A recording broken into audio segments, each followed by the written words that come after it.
awal Islam itu yang menjadi perangkat nubuwah itu hanya Yahudi dan Nasrani. Karena yang lainnya nggak tahu Nabi itu apa. Saya beri sedikit cerita. Nabi itu umur, anggap saja kita ikut kaul yang 12 tahun saja. Sebetulnya ada beberapa perdebatan, ada yang bilang 9, ada yang bilang 12. Anggap saja 12. Nabi datang ke Syam. Syam itu ya sekitar Syria, Lebanon, Palestina, itu Syam. Itu pertama yang tahu kalau beliau Nabi itu ya rohib. Rohib itu terjemahnya ya pendeta. Rohib, Bukhaira nemuin Abu Thalib, itu siapa? Ini anak saya. Terus ditanya lagi, ini siapa? Ini anak saya. Sampai 3 kali. Terus sampai Abu Thalib itu agak tersinggung. Memangnya masalahnya apa kalau dia anak saya? Terus Ibu Bukhaira bilang gini, semua alamat Nabi pada anak ini itu ada semua, kecuali kecelakaannya satu, anak kamu.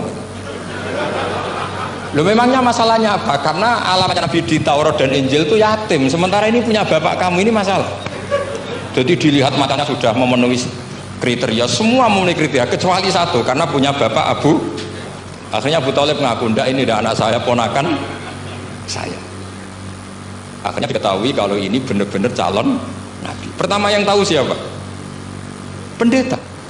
Karena yang punya khazanah kitab samawi itu ya para orang Nasrani dan Yahudi.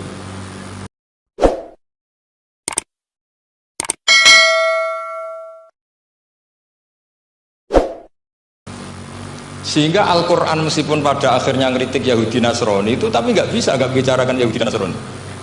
Karena satu-satunya yang masih punya kitab samawi itu Yahudi dan Nasrani, meskipun sebagiannya sudah dirubah-rubah. Alamat pertama itu seperti yang diceritakan di berjanji, afi ainaihi humratun, matanya dilihat. Terus perlakuan pohon, saya pernah di pohon itu, pohon nubuah, itu umurnya ribuan tahun. Itu kalau Nabi duduk misalnya di arah barat, matahari dari barat, normalnya akan kena kesetrum matahari. Itu yang rubah itu dahannya. Jadi Nabi itu orangnya lugu, duduk aja nggak mau mikir. Memang syaratnya Nabi itu nggak boleh mikir, harus ummi itu lugu. Nggak boleh Nabi mikir besok makan apa, terus jabat apa, itu nggak boleh. Itu udah Nabi, itu maklar itu. Nabi itu nggak boleh mikir. Makanya Quran nyifati Nabi itu makun tata drimal kitab walal iman. Kami itu tidak tahu kitab itu apa, iman itu apa. Jika Nabi itu nggak bisa, cepat beres nggak bisa. Nabi kok memaklumatkan wasata di mana, nggak bisa. Nabi itu justru bagus keliru pertama jadi Nabi. Nabi pertama ketemu Jibril itu dikira malaikat maut, dia lari ketakutan. Zammiluni Khadijah, saya ini takut, itu tadi ada malaikat maut, saya takut. Sama Khadijah dikemulin. Jadi Nabi itu nggak tahu kalau itu malaikat siapa? Jibril. Jibril nggak bisa dia kenalan nggak di seminar. Ini malaikat Jibril pernah kuliah di sini, nggak bisa seperti itu. Jibril itu ya aneh. Pertama ketemu Nabi, Iqra ya Muhammad, kamu harus baca ini. Kata Nabi, mana Nabi Korean, saya tidak bisa baca. Harus bisa. Dipaksa sampai 3 kali, Nabi tetap jawab, saya tidak bisa baca. Terus kata Nabi kenangnya, Tony, saya didekap, kamu harus bisa baca. Setelah baca dilepas, Nabi lari pulang terus bilang ke istrinya, Zammiluni. Ini secara nahwu agak aneh karena mukhotobahnya perempuan satu, harusnya Zammilini. Kalau untuk perempuan harusnya idribi, ya, unsuri itu. Tapi karena Khadijah dihitung ahl itu keluarga, maka Nabi pakai khitab mudzakkar jamak, Zammiluni. Jadi Nabi nggak tahu kalau pertama jadi Nabi, karena syaratnya Nabi harus ummi. Justru karena ummi itu orisinil, semua yang dikatakan Nabi pasti dari wahyu. Sehingga diistilahkan ma kunta tadri mal kitab walal iman. Kamu itu tidak tahu kitab itu apa, iman. Justru itu bagus. Nggak tahu itu bagus kalau untuk Nabi. Kalau untuk apa? Sehingga orisinil datang ke Khadijah, Zammiluni. Jawabannya Khadijah lucu. Kamu betul ketemu orang seperti ini ke makhluk seperti ini? Ya, kata Nabi. Itu Khadijah itu kacaunya bukan main. Khadijah itu kacau. Khadijah itu Khadijatul Kubra, termasuk manaqib yang dicintai Mbahmu. Ini Mbah Banyak Habib, ini Muhammad bin Anis. Khadijah bilang gini, ya gini saja mas. Saat kalau teman kamu itu datang bilang ke saya. Ya, kata Nabi, nggak ngerti kalau ini dites. Suatu saat Jibril ini datang lagi. Nabi juga, ini loh temanku, kalau bilang Jibril ini temanku datang lagi. Khadijah fahasarat an fakhidiha. Masyhur itu di riwayat. Apa pahanya agak dibuka. Mas, temanmu masih, weh lari katanya. Terus setelah lari ditutup lagi. Temanmu datang lagi, ya datang lagi. Absyir ya Muhammad, kamu harus senang. Itu benar-benar kamu itu nabi. Jadi Khadijah punya sekian definisi. Kalau nabi betul itu melihat apa malaikat betul itu melihat aurat pasti lari. Jadi dibuka. Ternyata Jibril lari. Khadijah ini tidak tahu, yang tahu Nabi. Nabi ya nggak tahu kalau dites. Kalau Nabi tahu, oh kok ngene nak dites ya. Jadi uniknya terus Khadijah, Nabi jadi Nabi sama Khadijah itu tahu di Khadijah. Nabi nggak tahu kalau mau jadi Nabi, tapi Khadijah tahu. Sehingga ketika umur 25 tahun Nabi sebagai pedagang, Khadijah itu ngirim mata-mata namanya Maisarah. Maisarah itu nama lelaki. Saya tambahi lagi, Maisarah nama lelaki. Nanti kalau kamu artikan nama perempuan, oh berarti Nabi kemana-mana punya perempuan. Enggak, Maisarah itu nama lelaki. Maisarah dikirim Khadijah. Terus gimana Muhammad di perjalanan? Tudhilluhul ghamamah tuti'uhus sahaib. Kemana-mana dipayungi oleh mega, oleh awan. Sekian informasi ke Rasul ke Khadijah itu dimasukkan semua ke Khadijah. Tapi betapa kecewanya Khadijah ketika Nabi nikah umur 25 tahun, Khadijah umur 40 tahun, itu kok gak jadi Nabi. Itu mulai kecewa, sido jadi Nabi itu orang. Makanya ketika tahun ke-40, berarti Nabi umur 40, cerita ketemu tadi Jibril, Nabi gak tahu itu Jibril, gak bilang Jibril. Itu Khadijah senangnya bukan main. Karena apa yang dibayangkan dia terjadi. Fawwah la yuzika wa abadan la tasilur rahim wa tahmilul kalla wa taksibul ma'dud wa taqridu fa wa tu'inu ala nawaibil haq. Ini kalau istilah bahasa Pak Said Akil, syarat jadi rais Suriah harus hafal katanya gitu.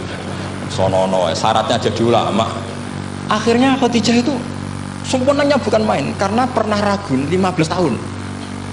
Kan dari umur 25 sudah yakin kalau ini nabi, kemudian nggak tahu bukti berikutnya, makanya terus ini jadi nabi enggak. Setelah umur 40 benar-benar nabi, paginya diajak ke Waraqah bin Naufal, masih pernah paman sama Khadijah. Yami ini ibnu Akhika mau cerita. Terus Waraqah ini Nasrani. Di kitab Bukhari disebut wa kana imro'an tanassara fil jahiliyah wa yaktubu Injil bil Ibraniyah masyaallah ayaktub. Jadi Waraqah itu penginjil, pendeta. Tapi nanti loh, kamu jangan salah paham terus kayak pendeta sekarang. Ada periode di mana Injil masih asli dan ada periode ini yang sudah muharraf. Itu kan ya itulah khasnya ulama sudah. Akhirnya Waraqah tanya, kamu ngomong saja Nabi, manggilnya seperti itu. Akhirnya Nabi cerita ketemu Jibril, enggak, sebenarnya beliau nggak tahu itu Jibril cerita. Terus kata Waraqah, hadan namus alladzi ja'a bi Musa, masih pakai bahasa namus, hadan namus alladzi ja'a bi Musa. Itu namus semacam malaikat yang mendatangi Musa. Terus uniknya Waraqah bilang gini, wa iyudribni yaumuka ansuruka nasron mu'azzaron. Andai kan saya menemukan hari ketika kamu jadi nabi, akan saya bila mati-matian. Kapan itu paman? Khina yukhrijuka qaumu, ketika kamu diusir oleh kaum kamu. Nabi sebagai orang baik, makanya biar jadi orang baik itu ya boleh. Nabi sebagai orang baik itu tanya, awamu khrijiyahum. Kalau kayak gimana nih, awamu khrijiyah ana ta iku wong sing ngetono ingsun hum ta kaumi. Masa saya nanti diusir kaum saya? Saya ini termasuk keluarga terhormat, perilaku saya baik. Masa saya nanti diusir? Terus kata Waraqah, tidak ada seorang pun yang jadi nabi kecuali nanti ngalami diusir. Jadi yang tahu mau diusir itu ya Waraqah. Nabi malah tanya, masa saya nanti diusir? Karena tadi syaratnya nabi harus ummi itu keibu-ibuan. Jadi nggak tahu. Tapi nggak tahu nabi itu sifatu madkhin, sifat pujian, bukan sifat naqsin, sifat apa? Kekurangan. Akhirnya Nabi mulai sadar, wah ini jadi nabi tenan kan gitu. Jadi makanya kita Fathul Bari, sarahnya Bukhari, termasuk komentarnya Said Muhammad di beberapa kitab beliau, di Mafahim, di beberapa kitab. Kamu jangan terlalu fikih. Kalau terlalu fikih kan nggak boleh mempercayai omongan orang kafir, orang ahli kitab. Karena awailun nubuwah itu yang komentar semua ahli kitab. Awailun nubuwah itu yang tahu bahwa Nabi Muhammad atau Nabi itu semuanya data dari ahli apa? Ahli kitab. Sudah akhirnya Nabi ketemu Jibril lagi yang turunkan ayat ya ayyuhal muddatsir qum fa'anzir wa rabbaka fakabbir wa thiyabaka fatahhir wa rujza fahjur wa la tamnun tastakfir wa li rabbika fasbir. Nabi mulai yakin ketemu Jibril. Kita tidak punya data kecuali dari ahli kitab. Yahudi lebih ngeri lagi. Yahudi itu punya kriteria, syaratnya Nabi harus min dzurriyyati Ibrahim. Ya makanya kitab yang paling sering Mbah Mun itu berjanji. Syaratnya Nabi harus min dzurriyyati Ibrahim. Lalu Muhammad itu siapa? Kok tahu Nabi? Dia itu orang Arab itu jahiliyah, wongnya goblok-goblok. Makanya terus jadi polemik ilmiah kan. Akhirnya Nabi memaklumatkan diri kalau beliau min dzurriyyati Ibrahim, dibuktikan Ibrahim pernah singgah di Mekah, yaitu fihi ayatum bayyinatum maqamu Ibrahim. Bahwa Ibrahim pernah hidup di Mekah ada buktinya, yaitu ada bekas kaki di dekat Ka'bah. Akhirnya Ibrahim meninggalkan Ismail. Ismail kecil kekurangan air, Hajar lari-lari nyari air 7 kali. Akhirnya jadi sa'i bena sofa wal. Ada sekian bukti kalau Ismail itu hidup di Mekah, menikah sama suku Jurhum. Akhirnya orang Yahudi mulai ngeber. Loh iya, Muhammad pantas jadi nabi, ternyata orang keturunan Ibrahim alaihis. Itu andekan orang Yahudi yang tidak komen, itu juga gak dilacak nasabnya Nabi. Gara-gara orang Yahudi komen, Nabi itu harus turunan Ibrahim, kamu asal-usulnya gimana? Akhirnya Allah sendiri yang menjawab bahwa Nabi lahir dari Ibrahim. Padahal Ibrahim itu orang Palestina. Logikanya gimana? Ternyata Ibrahim pernah singgah di Mekah. Ada bekas kakinya, ada ritualnya, yaitu lari bena sofa wal marwah, menceritakan wal marwah, menceritakan apa? Ibrahim ketika nyari apa? Siti Hajar ketika nyari apa? Itu disebut fihi ayatum bayyinatum maqamu Ibrahim. Akhirnya orang Yahudi banyak yang iman. Ternyata Muhammad itu tidak orang lain. Sampai mereka bilang Muhammad minal asbab. Muhammad itu enggak lain saudara kita. Akhirnya orang Yahudi banyak yang iman. Jadi pertama Nabi jadi Nabi itu yang tahu ya orang Yahudi dan orang Nasrani, karena mereka masih punya sisa-sisa kitab Samawi. Yaitu yang diceritakan Ka'bil Ahbar.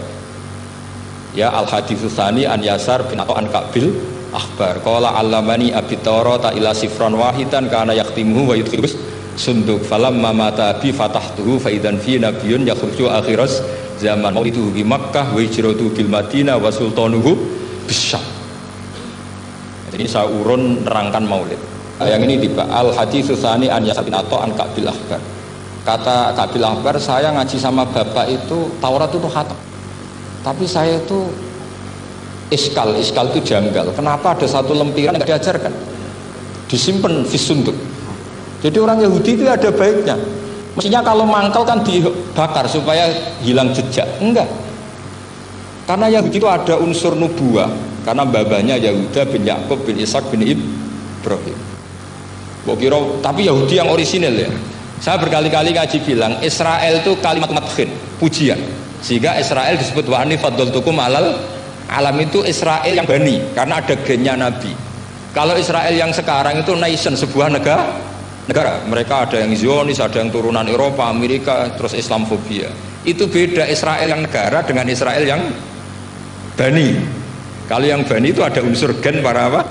Nabi, sehingga ya bani Israel. Tapi kalau Israel sekarang nama sebuah negara, sehingga ketika Allah bilang ya Bani Israel itu khitabnya pada penduduk Medina.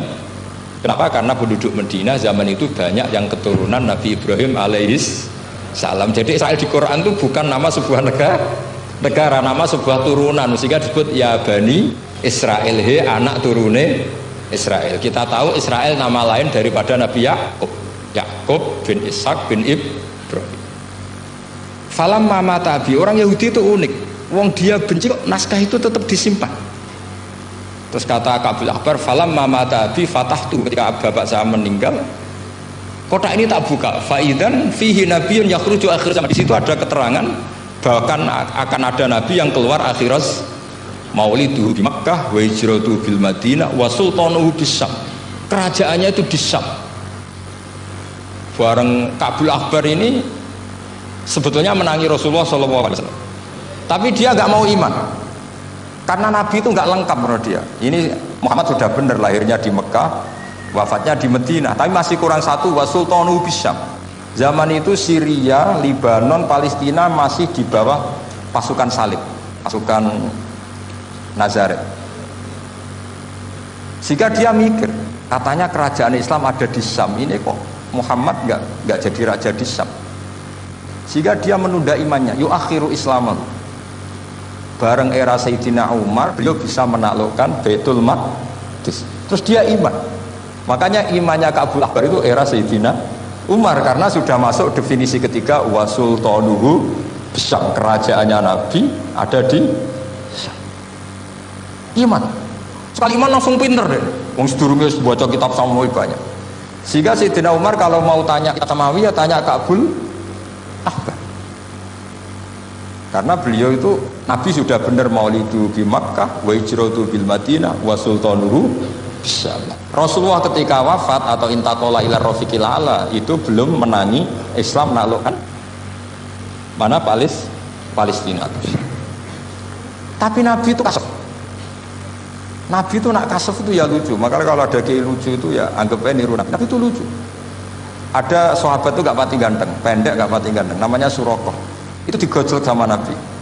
Surakoh, bagaimana kalau kamu suatu saat itu pakai tas itu apa? Mahkotanya Raja Syam, Raja Kaisar. Ya Surakoh ya dianggap Nabi guyon gitu aja. Nabi guyon aja gitu. Singkat cerita, suatu saat Umar itu mengalahkan kerajaan itu. Kaisar itu dikalahkan Umar. Saking takutnya lari, mahkotanya itu jatuh. Jatuh disaksikan Surakoh. Terus ingat, dulu Nabi pernah ngendikan itu disuruh pakai saya. Akhirnya sama Surakoh dipakai. Ya tetap orang ganteng, orang ganteng. Padahal tidak pakai mahkota guys. Karena setelah dipakai, kata Umar, ikhla'ha. Itu dicopot. Mau saya pakai untuk Baitul Muslimin, untuk Baitul Mal. Kata Surakoh, bukankah Nabi ngendikan kalau ini yang pakai saya? Jawabnya Umar, innama yaqulu Rasulullah lital bisa walam yaqul litamlikah. Kata Nabi hanya menghentikan kamu disuruh pakai tapi tidak disuruh memiliki. Kayak apa Rasulullah kasefnya?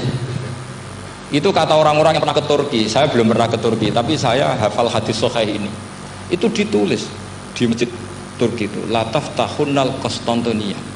Kamu akan bisa mengalahkan pasukan Konstantinopel. Itu dikalahkan setelah 1000 sekian tahun dari wafatnya Nabi. Kayak apa kasufnya Nabi? Karena Nabi wa ma yantiqu anil hawa in huwa illa wahyu. Coba kalau Nabi kayak pengamat, ngomong apa yang kira-kira terjadi? Mau itu kan mesti keliru semua karena berdasar akal. Tapi kalau Nabi berdasar apa? Kasuf. Kasuf itu satu kenyataan yang dipertontonkan Allah Subhanahu wa taala. Terus kedua, alamat Nabi itu pakai sandi. Sandi itu sesuatu yang enggak jelas tapi menjadi jelas bagi ahlinya. Saya ulang lagi, sandi itu kayak sandi di militer itu, atau sandi di KPK itu ada sandinya. Sandi itu ya kata sandi. Saya pernah ceritani Pak Busro Muqaddas ketika ketua KPK itu lucu. Wah, sandinya koruptor saya tambah kacau Pak. Itu kalau bilang uang itu kalau yang kemarin rame kan apel Amerika sama apel Malang. Kalau apel Amerika berarti US apa? Dolar, kalau apel Malang berarti apa? Rupiah. Setelah KPK tahu sandinya diganti Ustadz. Jadi koruptor kalau mau korupsi ini teman-temannya. Loh ini Ustadznya sudah siap loh, kamu gak ikut pengajian. Itu sempat penyakit KPK itu gak mau ngecek. Masa orang pengajian dicek. Ternyata ya gak ada acara pengajian. Ustadz itu maknanya uang. Koruptor saking ngerti itu disadap KPK itu sandinya gimana? Datang nggak ke sini, ini Ustaz sudah siap, ini ada pengajian. Hampir KPK itu nggak ngecek karena pengajian, Ustadznya sudah siap. Setelah digerebek ternyata Ustadz itu sandi dari makna apa? Uang, gak kurang ajar itu Ustadz katanya. Jadi kalau di sini ditangkap KPK berapa Ustadz ini sudah? Ada Habibnya lagi, ada Habib Muhammad ini. Nah, Salman Al Farisi itu pemikir, dia orang Persia. Di mana-mana orang Persia itu pemikir. Persia itu kalau sekarang ikut Iran. Itu dia ngaji lama sekali sama pendeta-pendeta itu. Kebetulan dia punya pendeta yang belum muharraf atau belum muharraf. Kalau muharraf orangnya, kalau muharraf itu kitabnya atau bukunya. Setiap dia ngaji sama pendeta dikasih tahu, terus kecewa beberapa kali, hasil ketemu pendeta yang benar. Sudah, kamu tidak usah ngaji sama saya, kamu datang saja ke Yasrib, ke Madinah sana, ke Yasrib. Di situ Nabi akhir zaman sekarang sudah ada. Kata. Ini yang ngomong pendeta. Ya. Sandinya itu 3. Itu aneh semua sandi. Sandinya pertama layak balus sodako. Lalu saya tahu kalau itu Nabi gimana. Akhirnya datang. Dia orang Persia, kira-kira sekarang Iran. Terus dia kerja di Babylon, kalau sekarang ikut Irak. Beliau miskin. Terus ada kafilah dari Yasrib, dia bilang saya siap jadi budak Anda asal saya dibawa ke Yasrib. Akhirnya Salman jadi budak. Jadi budak, dia di Yasrib jadi budak. Demi penelitian tuh dia jadi budak. Padahal dia orang pinter sekali, namanya Salman Al-Farisi. Setelah jadi budak, dia di Yasrib. Suatu saat dia kerja dapat ujroh itu upah. Datang ke Rasulullah. Ya Muhammad, manggilnya masih jangkar. Ya Muhammad, saya punya banyak uang. Kamu kan punya sahabat banyak, punya santri banyak. Ini tak sedekahkan ke kamu. Apa kata Nabi? Sahabat dipanggil semua. Halumu ilayya, ayo kesini, ini makan, ini ada sedekah. Terus kata Salman kenangannya walam ya'khud min hasya'an. Bahkan sebagian riwayat mengatakan falam yamussa. Nabi nyentuh saja enggak mau. Karena diistilahkan sedekah. Terus kata Salman hadhihi wahidah, ini satu alamat. Itu sandi. Enggak ada yang tahu kecuali ahli kitab. Setelah seminggu, 2 minggu dapat uang lagi. Ya Muhammad, hadhihi hadiyatun laka, ini hadiah untuk kamu. Nabi langsung ikut dahar. Hadihi sintan, ini 2. Kalau logika kita pakai pengamat, bedanya apa? Sedekah ya dapat, hadiah ya dapat. Kan nggak ada bedanya sama sekali. Ternyata itu sandi. Sandi wayak balus hadiah tapi walayak balus sedekah. Nabi itu nerima hadiah tapi nggak nerima sedekah. Bagi orang kebanyakan kan bedanya apa? Sama-sama dapat. Wah, ini sudah ada 2 alamat.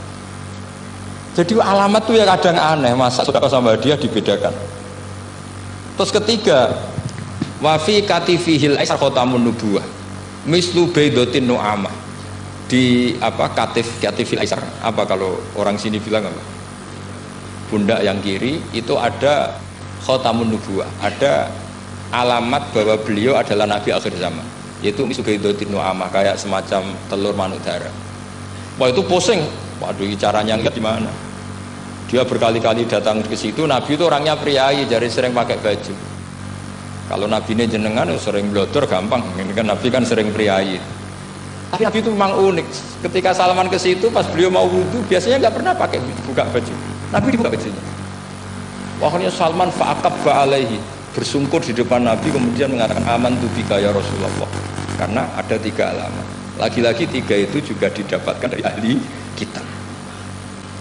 Makanya di awal-awal Islam ahli kitab itu luar biasa. Meskipun akhirnya di akhir-akhir masalah karena banyak oknum yang mentahrif itu. Jadi saya mohon ilmu-ilmu seperti enggak boleh kan. Jangan mentang-mentang orang Yahudi Nasrani sekarang sudah muharraf kamu terus anti sama sekali. Tetap ada sisa-sisa samawi. Karena mereka masih makan kitab apa? Samawi. Di kitab fair saja, yang salah ya salah, yang benar gini apa? Benar. Makanya saking fairnya Nabi, ini harus ditiru oleh semua orang NU, orang Muhammadiyah, orang apa saja. Nabi itu kalau menghormati satu ilmu itu luar biasa. Kata Sayyidina Umar, saya ini punya naskah banyak Taurat karena naskahnya menarik ya Rasulullah. Ada sahabat lagi cerita begini-begini. Jawabannya Nabi apa? La tusaddiquhum wa la tukadzibuhum. Kamu ya jangan bilang iya, ya jangan bilang tidak. Kalau kamu bilang iya, ternyata yang pas muharraf, yang pas sudah ada orisinil. Kamu bilang, wah itu bohong semua, ternyata ada yang masih orisinil. Kayak apa Rasulullah hati-hatinya? La tusaddiquhum wa la tukadzibuhum. Kalau sekarang enggak, orang ekstrem, pokoknya salah. Kalau tidak kita pokoknya salah. Iku ora ono hadise. Sing ono iku emosine, paham? Jadi Nabi itu fair. Kalau sesuatu enggak mesti ya la tusaddiquhum wa la tukadzibuhum. Kamu ya jangan bilang iya, ya jangan bilang tidak. Wa qulu amanna billah wa ma unzila ilaihi. Jadi ini kebanggaan kita terhadap Rasulullah sallallahu alaihi wasallam. Terus persinggungan Nabi dengan Yahudi Nasrani itu unik. Terus diantara lagi yang ditulis itu wasolat kiblaten, dan Nabi pernah sholat di 2 kiblat. Ternyata betul. Kita tahu Nabi sholat di Ka'bah, ketika di Madinah diminta sama Allah disuruh sholat ke Baitul Maqdis, dan itu kiblatu Anbiya. Akhirnya orang Yahudi banyak yang iman karena sesuai definisinya wa annahu shalla al-qiblatain. Nah, alamat-alamat seperti ini orang sudah lah itu dibak berjanji. Itu fasih betul menerangkan itu.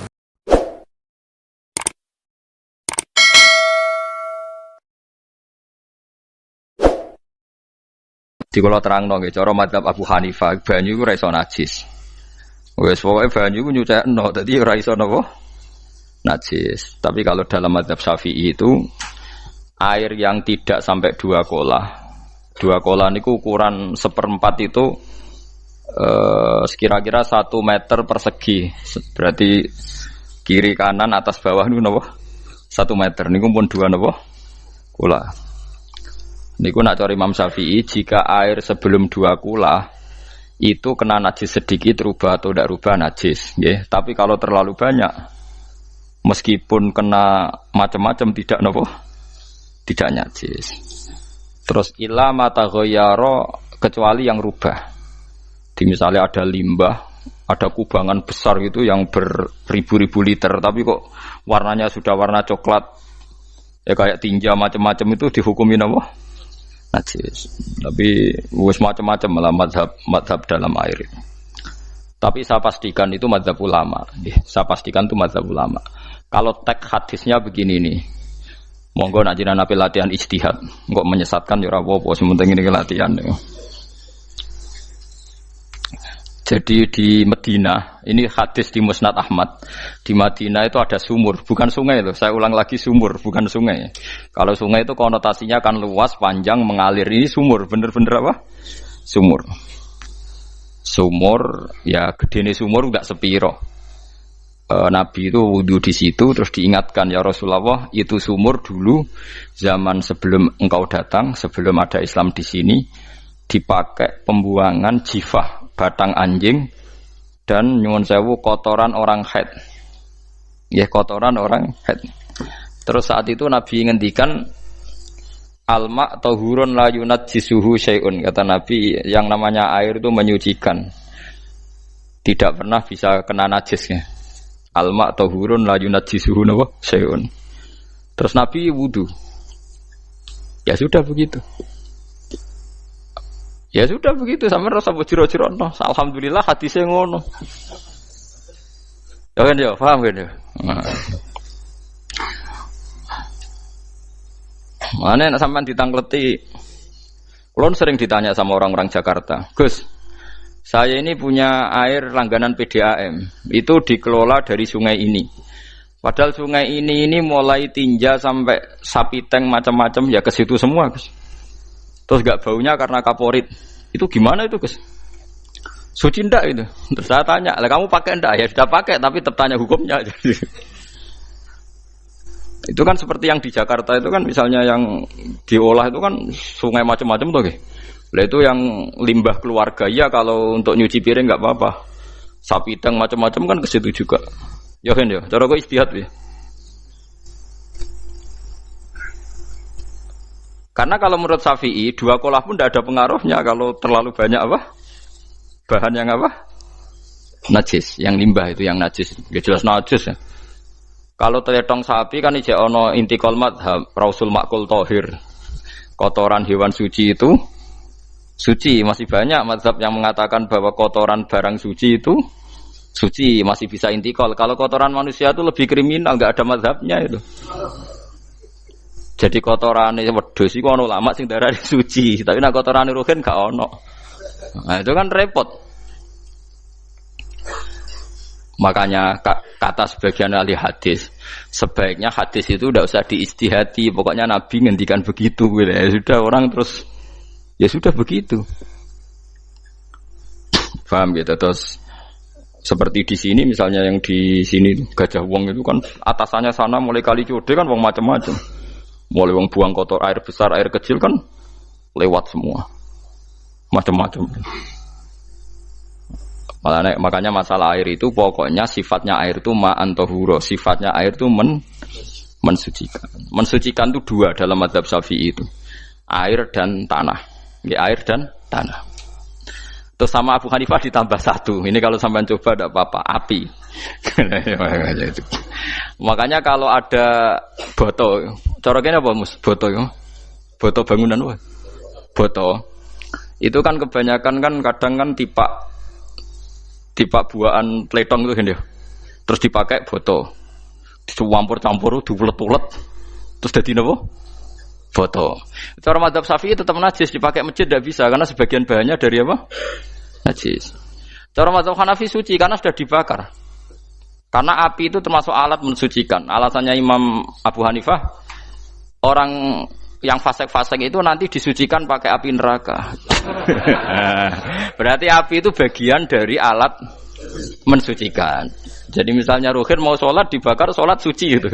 Karena api itu mensucikan. Buktinya orang-orang yang masuk neraka nanti sebelum masuk surga kalanya kan disucikan dengan api.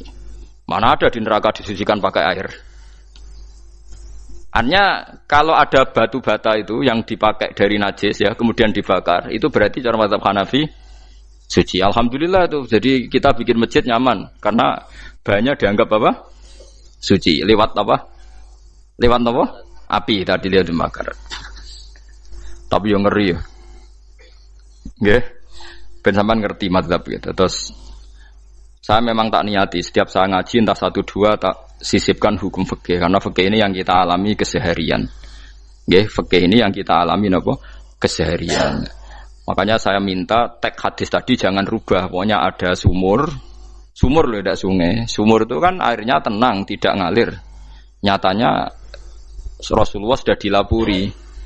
Ini batang-batang anjing dan bekas orang-orang haid, kotoran haid itu dibuang di situ ya Rasulullah.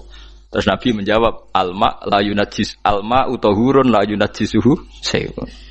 Terus orang-orang Syafi'iyah mentahmilkan dalam bahasa ijtihad itu dianggap itu mungkin sumurnya terlalu besar dan airnya terlalu apa? Banyak sehingga kotoran-kotoran itu tidak merubah warna.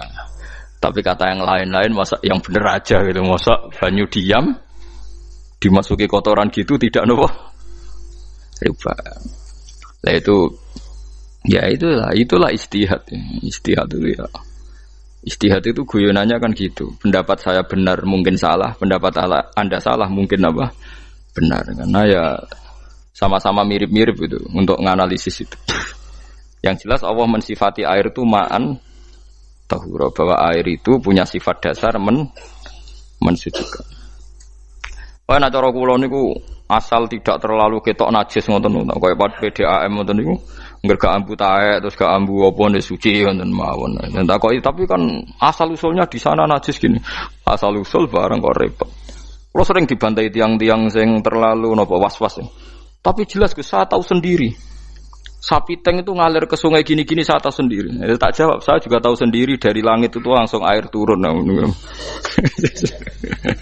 Jadi artinya kalau dia melihat sisi najis ke sapi teng, melihat sisi dari gunung Merapi dari langit kan langsung turun. Jadi kon eling najis ya, tak eling sucine kan saya gitu. Dia ngilingi yang sisi najisnya dari apa? Limbah apa? Keluarga. Wa anzalna minas sama'i ma'an tahura. Air itu mensucikan. Nah, terus kedua masalah fikih yang saya jelaskan di sini, tahur itu sifat mubalaghah dalam madhab selain Syafi'i. Saya ulang lagi ya. Kula warai lugat ke. Kalau orang biasa terima kasih disebut syakir, disebut apa? Syakir. Kalau terlalu banyak terima kasih disebut apa? Syakur. Kalau kadang memaafkan disebut ghafir, orang yang memaafkan. Kalau sering memaafkan disebut ghafur. Jadi dalam disiplin lughat kalau wazan fa'ul itu berarti menunjukkan terulang-ulang. Paham nggih Pak? Apa? Terulang-ulang. Sehingga mazhab selain Syafi'i mengatakan air satu ciduk kan ya. Dipakai wudu, setelah itu mustakmalnya dipakai lagi boleh. Mustakmalnya dipakai lagi boleh. Alasannya fa'ul itu mubalaghah gitu loh. Jadi sesuatu yang terulang. Paham nggih? Saya ulang lagi ya. Tahur itu kan wazannya fa'ulan. Tahuran berarti wazannya fa'ulan. Fa'ulan itu berarti ikut wazan mubalaghah. Kalau ghafir mengampuni, kalau ghafur sering mengampuni. Syakir terima kasih. Kalau syakur Sering terima kasih. Berarti kalau tohir suci, kalau tohur sering mensucikan. Nah, makanya selain Syafi'i mengatakan air asal suci mensucikan, dipakai berkali-kali tetap suci mensucikan. Artinya ada mustakmal, ya, ada apa? Tapi kalau dalam mazhab kita kan sekali bekas wudu mustakmal, bekas junub mustakmal karena sudah pernah dipakai sesuci. Nah itu mazhab kita. Mazhab Syafi'i. Sama nanut di soalnya kalau cerita sama nak kedesek nggih nganggo sing gampang mawon. Jadi gampang kan. Ya masuk akal karena memang wazan faulan itu untuk litakrir tadi, untuk mengulang kayak ghafir nyepuro, ghafurun sering nyepuro. Paham ya? Makanya orang itu kalau zalim itu ya zalim, kalau zalum banget zalime. Makanya disebut Quran wa kanal insanu zaluman jahula. Zalim itu zalim biasa, zaluman banget zalime. Jahil itu goblok biasa, jahulan banget gobloke. Berarti kalau tohuron banget nyuciin, berarti diulang-ulang. Makanya mazhab lain mengatakan air itu tidak ada mustakmal. Dan saya kadang ya intikal mazhab begitu. Nah intikal gimana? Coba kalau di hotel itu mustakmal. Hotel itu kan kotaannya cilik toh kan. Tahu nggak hotel mari rohen. Kotaannya cilik. Terus kalau kita misalnya junub atau apa pakai ciduk itu kan tetap nyiprat Tomus. Nyiprat kena banyu di kotak yang cilik. Jadi kalau gak intikal mazhab pusing kan kita. Iya kan? Terus kemudian intikal lah ya suci guys. Takoki pangeran, kok mbok bolak-balik intikal mazhab Gusti. Jare sapa jare Gus Pak ngono takoki ngono. Lah kowe muni kowe kok ora takoki malah pusing. Kayak Mbah Khalil Bangkalan itu. Kalau nalkin mayit itu masyhur Mbah Khalil Bangkalan. Tidak nalkin mayit itu. Yo kan yo, aku sibuk urusanku akeh. Takoki malaikat ngenteni Mbah Khalil. Tinggal mire. Sing ngono tok. Nalkin meneh. Ya jiyo, soalnya nak takoki malaikat marbuka manabiuka ngenteni ketuane. Maksudnya ngenteni dekne. Ya sudah ditinggal itu. Ya orang ditakoki wong dekne orang kabudut. Pokoke diwarai kabeh. Nah terakhir beliau rodok modern. Ngenteni ketua rombongan pokoknya. Jadi nanti yang jawab itu ketua rombongan. Tapi aja tiru kan ngomong takoki malaikat ngentosi Gus Pak. Aku teko tutuki mawon Gusti. Sewen.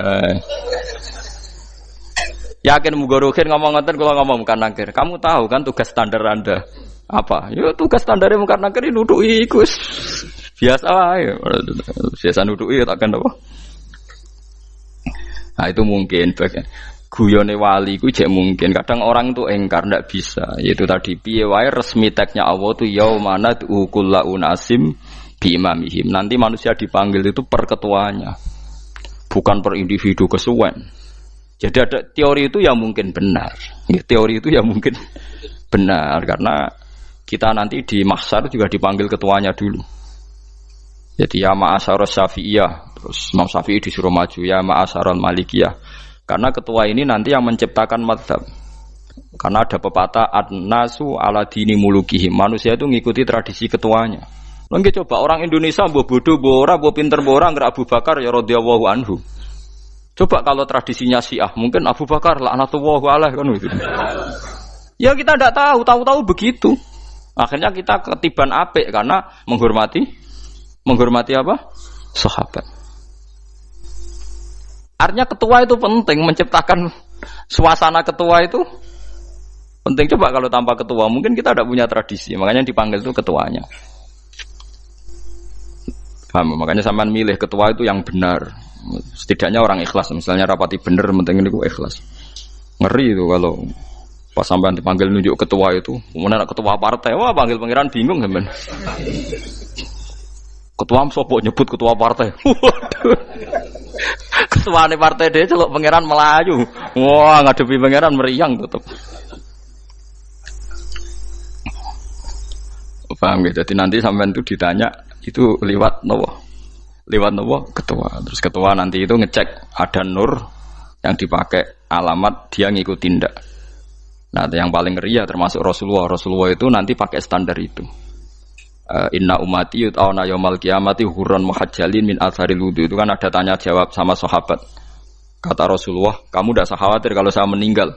meninggal saya itu baik. Hayati khairun lakum wa mamati khairun lakum. Saya hidup di antara kalian ya baik, setelah saya meninggal juga baik. Ya Nabi ya unik. Amma hayati fali asunna lakum as-sunan. Kalau saya masih hidup berarti saya bisa meneladani kamu melakukan beberapa sunnah, beberapa tradisi. Sunnah itu tradisi. Jadi orang kudu artinya sunnah itu wajib atau sunat. Buktinya di Quran ada sunnatallahi latif sunnatullah fil ladzina khalau min qabl. Jadi sunnahnya, tradisinya Allah menghukumi orang-orang dulu. Itu bisa orang benar, bisa orang tidak apa? Benar. Kata Nabi, kalau saya masih hidup, fali asunna lakum asunan, saya bisa mentradisikan kamu beberapa sunnah, bisa wajib, bisa sunnah.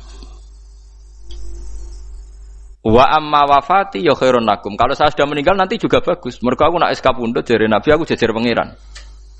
Dadi nak roh kowe apik, saya muji Allah, nak roh kowe elek, langsung saya minta ampunan kepada Allah. Dan semua umatku nanti diampuni. Terus Nabi mulai menangis, tapi ada beberapa masalah. Ketika orang-orang itu ternyata umatku, mau saya ajak ke surga, kata Tuhan, kata Allah, innahum qad ahdatsu ba'dak. Mereka ini bikin aturan aneh-aneh setelah kamu Muhammad.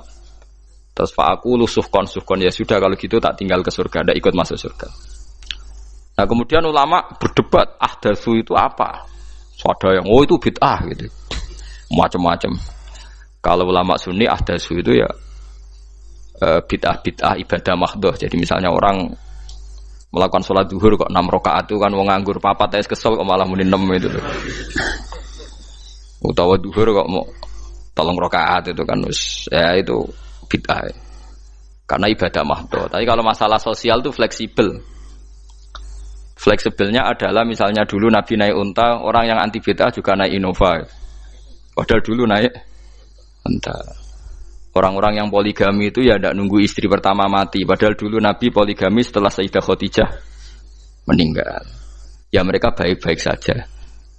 Alasannya poligami sunnah Rasul. Padahal nak detailnya sunnah Rasul poligami setelah istri pertama meninggal. Jadi kayak Ruhin itu belum boleh. Istrinya kan masih hidup 2 dia.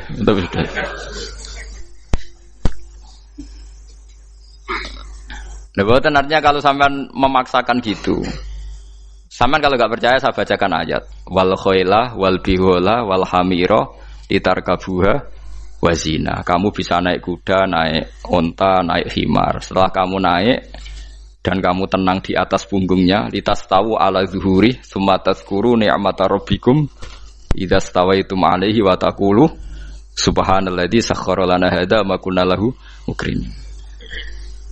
Artinya ketika kita naik onta zaman dulu dan tagnya memang onta, itu terus kamu baca subhanalladzi sakhkhara lana hadza. Apakah sekarang kesunatan baca itu kalau yang ditumpai onta, sehingga kalau yang naik Innova tidak usah baca itu gitu. Wah, aku numpakku ora onta kok, dadi ora usah maca subhanalladzi apa? Sakhkhara lana. Dhisik Nabi maca iku mergo numpake onta. Ya ngajak goblok bareng to, mosok umat tepuk kanthi begitu itu. Makanya sensitif, bakas bid'ah ndak itu sensitif, tidak usah dibahas, biasa saja. Nek senara cocok ya diem aja. Sudah, sebenarnya cocok kalau sampai ngelakoni tapi tidak usah komentar karena jelimet. Saya pernah ditelepon orang, dimaki-maki. Orang Sidoarjo. Padahal wong Jawa Timur, ya aneh. Kan ada orang matur Rasulullah namanya Abdullah bin Amr. Ya Rasulullah, saya ini kuat puasa terus. Kata Nabi, jangan puasa 1 bulan 3 hari saja itu sama dengan 1 bulan penuh, karena 1 puasa sama dengan 10. Masih balelo terus termasuk menyangkut Quran. Ya Rasulullah, saya ini tiap hari khatam Quran, jangan 1 bulan sekali saja baru khatam. Enggak ya Rasulullah, saya ini ingin sering khataman. Ya sudah kalau gitu seminggu sekali sab'a layal. Saya lebih kuat ya Rasulullah, 3 hari. 3 hari saja khatam sekali. Iqra'hu fi salasin, kata Nabi. Ya Rasulullah, saya lebih kuat ketimbang itu. Tidak ada yang lebih baik ketimbang itu, kata Nabi. Kemudian orang itu anti semaan, karena semaan itu kan 1 hari khatam. Paham ya? Maksudnya hadis tadi yang di Bukhari dipakai dalil anti apa? Semaan, karena semaan itu 1 hari apa? Khatam. Telepon pertama lewat santri saya, terus lama-lama lewat telepon. Terus saya tanya, kamu bacanya hadis kira-kira sama saya banyak mana? Kayaknya banyak jenengan. Terus saya tanya, betul Nabi menyuruh khatam tiap 3 hari? Ya. Betul Nabi nyuruh khatam tiap 1 bulan? Ya. Ya sudah, lakukan saja. Anda sering enggak khataman tiap 3 hari? Enggak pernah, setahun aja enggak mesti. Lah iya, kalau Nabi melarang baca Quran tiap hari kamu setuju, tapi Nabi nyuruh tiap hari khatam kamu tidak setuju. Enggak apa-apa, kamu anti semaan enggak apa-apa, tapi lakukan perintah Nabi tiap 3 hari khatam. Menang deh. Lah itu maksud saya. Anda tidak apa-apa milah-milah bid'ah sesuai versi Anda, pemahaman Anda, tapi yang fair. Kalau Anda anti semaan ya harus tiap 3 hari khatam, karena dawuh Nabi iqra'u fi kulli salasin. Enggak juga kan, mereka juga orang yang enggak jarang baca. Jarang baca apa? Lah itu enggak fairnya di situ. Makanya dia biasa mawon. Cuman semaan hafal Quran wis semaan. Nah hafal Quran ya wiridan, malah lucu to hafal Quran kok semaan. Ya yes, ngono ae hafal ya nyemak kan, kok kesel ya mulai. Dibang nyemak sampai gremeng. Bariku mangan entek akeh kan malah lucu. Wong nyemak yo do kurang ajar. Jajal kok nyemak ki delok ngarep mbek guri tok, gres kebar ya wis. Aku serah kelakuane wong nyemak. Kan dekne ra apal kan yo. Biasane nyegat guri to. Kok agar gurine kembar pojok ya. Wis. Kok agar gurine pojok kembar. Ya sing semakan akhire pinter sing maca kembar gurine. Paham gitu, terus pau gitu, tohuron gitu, tak latih memahami Quran secara lugat. Quran bagaimanapun bilisanin arabiyim mubin. Ada ulama yang berpendapat tohir itu dimubalaghahkan tohur, seperti ghafir, ghafur, syakir, syakur. Sebab itu menurut mazhab ini tidak ada air apa mustakmal. Tapi kita biasa mazhab Syafi'iyah apa? Ada apa? Ada mustakmal. Itu masalah-masalah ijtihadiyah, masalah-masalah ijtihadiyah. Kalau masalah ijtihadiyah tadi pendapat saya benar, mungkin salah. Pendapat Anda salah, tapi ya mungkin benar itu. Wa anzalna minas sama ima antahura mutahhiron tegese banyu iku sing nyucekno. Linuhya supaya maringi urip ingsun. Bihi sebab anane banyu baldatan ing daerah maitan kang mati. Jadi istilah resmine pangeran yo aku nak nguripno bumi iku yo nganggo lantaran banyu. Dadi aja mbok soal pangeran kok butuh lantaran. Waduh repot. Mung Qur'ane pangeran dhewe istilahno aku nak nguripno bumi lewat lantaran banyu. Ya rasa mbok jero-jerokno. Pangeran kok butuh lantaran. Ndak usah lantaran lah ya iso, tapi nek Allah nganggo lantaran ya oleh ya aja terus Allah kok nganggo wasilah. Wah ya malah kacau. Ora usah ngono-ngono, ora usah mikir. Pokoke Qur'an diwaca ora usah dipikir, pun ngono. Iman nonton mawon kok repot. Iman kok napa? Kok repot. Linuhya supaya ngurip-ngurip sapa ingsun bi sebab banyu baldatan yang negara atau daerah maitan kang mati. Jadi sampean jangan mengatakan kalau Allah untuk menghidupkan bumi butuh air, ya keliru. Allah itu tidak butuh apa-apa, nggih. Allah itu tidak butuh apa-apa. Tapi kalau Allah punya sunnah, punya adat menghidupkan bumi itu pakai air, ya Allah jangan kamu atur. Ngkira pangeran kok ngatur. Itu kan ada cerita di kitab-kitab itu, termasuk di Ihya itu. Nabi Musa itu sok dekat Allah, jadi nggak mau mimik obat. Membuktikan bahwa Allah itu tidak butuh wasilah. Aqaqir itu maknanya obat-obatan yang dari herbal, itu bahasa Arabnya apa? Al-aqaqir. Dia setiap konsultasi sama dokter disuruh minum herbal itu. Enggak mau dia. Enggak, saya akan disembuhkan Allah langsung, enggak usah lewat obat apa herbal katanya. Tiap dokter ditanya jawabannya sama. Oh, dokter goblok. Kamu belum tahu ya kalau Allah itu tidak butuh wasilah. Malah marah-marah dia tuh. Akhirnya dia konsultasi langsung ke Tuhan. Apa betul ya Allah saya butuh minum aqaqir? Terus lah kata dokter gimana? Karena herbal itu fungsinya gini-gini. Terus Musa sing gawe fungsi herbal ngono iku sapa? Nggih jenengan. Lah yo aku gawe fungsine ngono kowe ngombe kok ora gelem. Sing gawe iku ya aku. Jadi sing gawe bodrek ku nak kowe ngelu, bodrek mandi sing gawe ku ya pangeran, rumangsamu sapa? Sing gawe ruhin nak bar kelon lego ya pangeran. Mangsamu sapa? Omane bojone ayu kan. Ah, sing wis pangeran ora usah aku isin gengsi, ora usah ngono. Kalau muni elek dibanding bojone ning swarga, nek ning donya ya ayu, nguruhin ya di selera kok udarane. Paham gitu. Terus itu masalah yang enggak akan selesai ila yaumil qiyamah. Jadi ada cara pandang langsung Allah itu ya bisa. Tapi misalnya ada sunnatullah ya jangan kamu tentang. Termasuk Nabi Musa akhirnya Nabi Musa mau minum, setelah minum sembuh. Terus ketika sembuh diberitahu Allah, memangnya kenapa kalau minum obat itu? Obat itu ada khasiatnya yang bikin juga Allah. Kok kamu hindari itu alasannya apa? Wong yang bikin juga Allah. Makanya kalau kamu percaya wasilah, kalau terpaksa percaya, kamu harus yakin bahwa nomor satu adalah Allah Subhanahu wa Ta'ala. Kalau kamu takut orang itu syirik, ya gak apa-apa, kamu lawan, harus kamu lawan. Memang selera kamu begitu. Kamu harus tidak usah ikut pakai, wong kamu khawatir, tidak apa-apa. Jadi sing khawatir syirik, ora usah nganggo ali-ali, ora usah nganggo ake. Tapi sing seneng dagangan, ya nganggo. Ora usah jimat-jimatan, ini hati napa booming ngoten mawon niati dak. Kulo nu diakek larang sedurunge rame-rame akek. Barang akek kerame terus mboten kula nggo. Wah, darani murah repot. Nggih kula mboten sombong. Dulu akeknya bapak itu zaman Bapak Sugeng tuh pernah ditawar ditukar mobil. Zaman itu mobilnya harga 60 juta. Dan itu wasiat bapak untuk saya. Saudara saya sepakat itu untuk saya. Dulu kadang-kadang tak pakai. Setelah akek booming terus dikira ini yang gelondongan berapa kilo. 25.000 muruah camah cara Jawa camah tidak pernah tak pakai.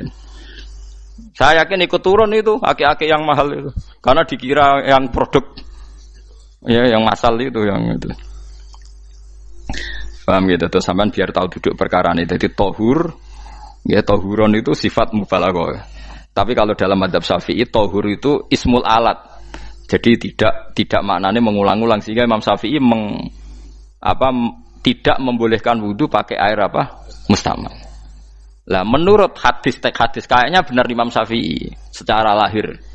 Karena Nabi ngendikan sisa air wudu itu membawa dosa Anda. Kata Nabi, jika seseorang wudu maka kotorannya keluar dari ajfan, dari pelapuk mata, dari apa sampai keluar dari mimbaini adzofirih, sampai keluar dari bawah kuku.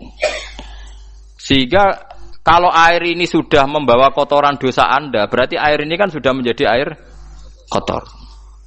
Andai kan Anda mukasyafah, maka air ini sudah penuh dengan kotoran. Enggak mungkin air yang sudah penuh kotoran dipakai wudu lagi. Itu cara berpikir Imam Syafi'i. Ya sampean ikut mana ya gampang kan kalau keadaan normal ya ikut Syafi'i, kalau air banyak, kalau tidak normal ya ikut mazhab yang lain kan gampang. Gitu aja kok repot tuh. Ya itu pentingnya orang ngaji ya di situ tuh harus banyak pilihan. HP kartune loro masa madzhab musitok. Nah, itu kan gitu. Ya pokoknya gitu. Kalau yang percaya wasilah ya pakai istilah pangeran linuhyabi baldatam maita, ada kata bihi. Allah menghidupkan bumi itu dengan pelantaraan air, padahal Allah tidak butuh perantaraan. Tapi yang anti ya enggak apa-apa. Memang yang percaya wasilah itu ya bahaya juga. Yes, pokoknya yes. Sudah pakai 2 kartu apa susahnya tuh? Ya enggak apa-apa. Asal ada ilmunya, ya, tidak karena emosi. Memang ada apa? Ada ilmunya. Linuh ya bihi baldatam maita. Wanus qiyahu. Lan nyirami ingsun yastawi podo baldatam maita bitakhfif lan takhfif maita. Maksudnya buatan maita tapi napa? Maita. Yastawi podo fi ing dalam dawa maita napa al mudzakkar muannas lan muannas. Zakkarahu mudzakkarna sapa Allah taala hu ing dawa maitan bi tibaril makani kelawan diitung tempat. Maksudnya maitan wanus qiyahu meniku masalah nahwu lan nyiramno ingsun hu ing banyu ilma ategese banyu mimma sing perkara kholakna kang wis gawe ingsun gawe siraman an aman ing pira-pira raja kaya kewan ibilan tegese unta wa bakaronan sapi wa namanan wedhus wa anasiya lan pira-pira manusa kasiron kang akeh. Iki unike Quran, kadang kewan mbek manusa iku dibakas dhisik kewane. Engko nek ndelok dosa mbek ora ya apik kewan. Tapi nek ndelok diakal mbek ora ya apik manusa, tapi nek didelok manusa mbek kewan iku dosa ndi? Dosa manusa. Mulane nek salat istisqa iku kesunatane gawa kewan. Lho nggih tenan mboten guyon, sampean delok kabeh kitab fikih nek salat istisqa kesunatane iku wong kon gawa apa? Kewan. Tapi aja kethek lho ya. Contone ngono iku ya kaya wedhus sapi, ngotos koyo kethek ula bulus wah, malaikate bingung. Maksudnya kewan tapi aja bulus, kethek, ula. Mulane teng daerah mriku, teng daerah sarang nate kekeringan.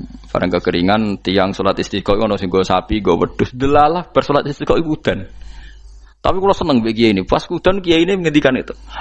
Kowe aja GR nak udane krana kuwi ya krana sapi mbek wedhus iku. Mergo ora duwe dosa, mergo ora duwe apa? Dosa. Lah yaitu agama. Agama itu kita ta'abudi. Wong kita jare makhluk paling terhormat. Tapi nyatane nak istisqa butuh bantuan kewan. Itu kesunatan istisqa ngoten to nggih. Tem mriki ngoten mboten nggih. Do nuntun wedhus ora? Napa? Mboten sing tek teng kitab-kitab Pak Sami to. Kan nggo kewan kan? Ya. Tapi ya soal kewan kok iso mbayakno. Wah, lah nek wong pasar ngasem mbok gowo mulai ular kobra macam-macam malah repot.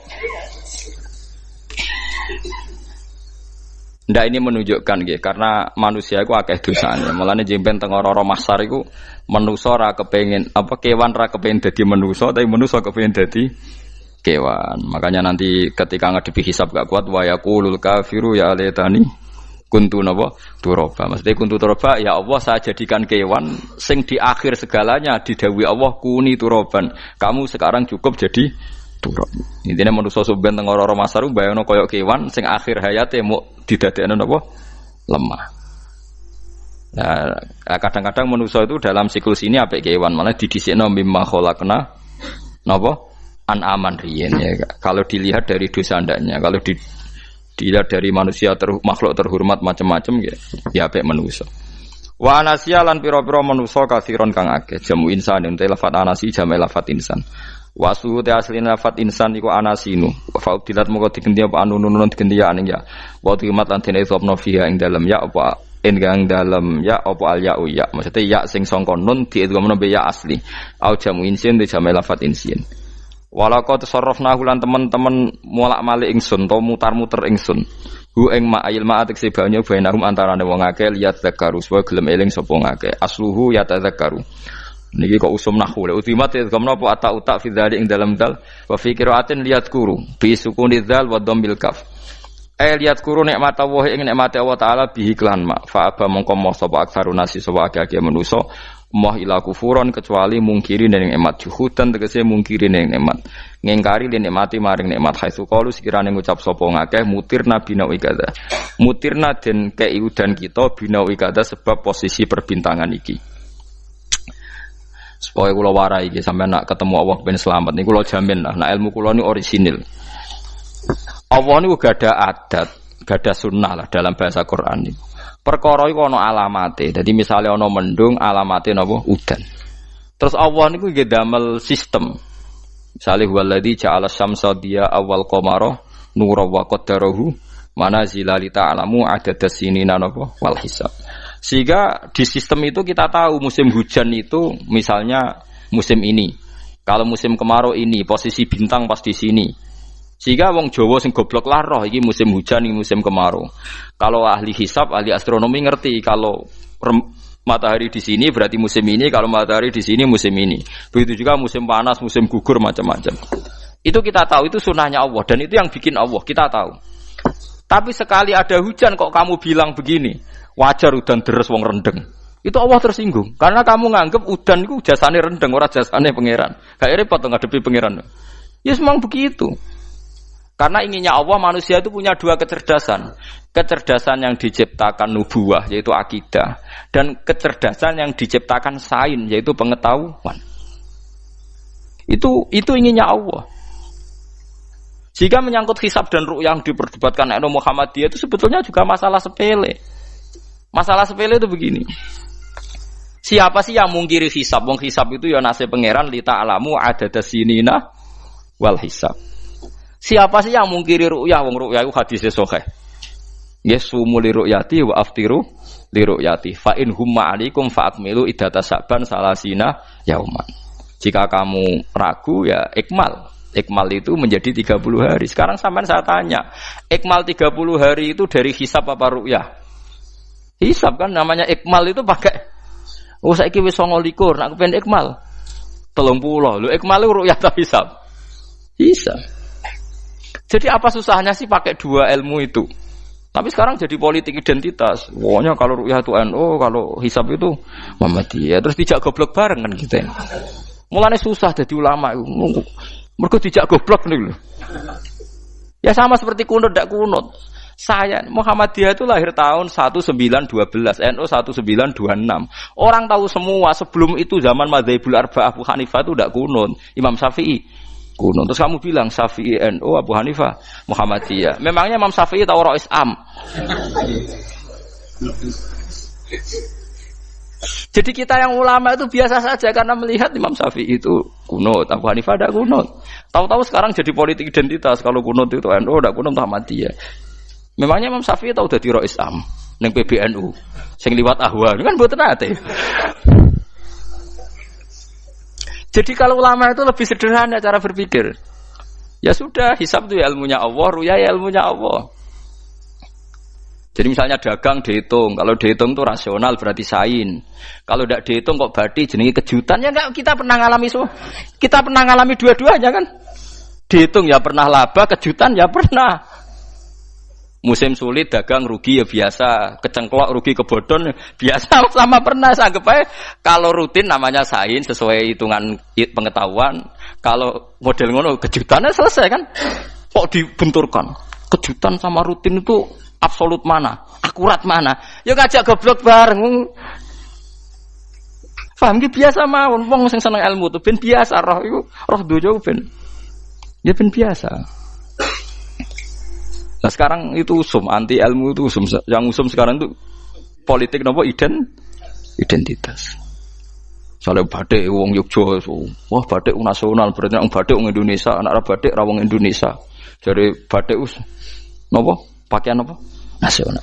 Ya wong golek hadis nganti ngelu kesunatan ibadah nggo klambi putih. Ora ono kesunatan ibadah nggo klambi nopo batik.